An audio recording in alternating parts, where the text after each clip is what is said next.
Hello বন্ধুরা, দেখেছো যারা ব্যায়াম করে তাদের কতটা পরিমাণে খাবার খেতে লাগে। এটা তো কম, ফের আরও খানিকটা ভাত দিতে হবে। আর চিকেন তো অনেক লাগে, মটন হলে 1 কিলো খায়, চিকেন হলেও অনেকটাই লাগে।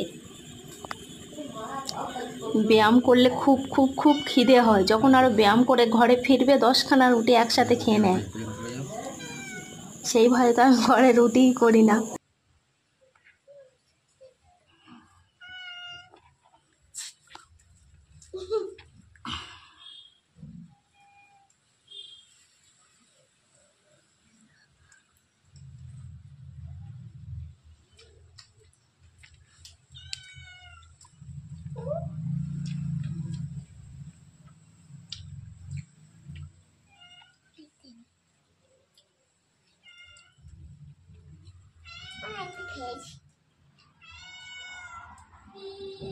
খেয়েছি বাবা।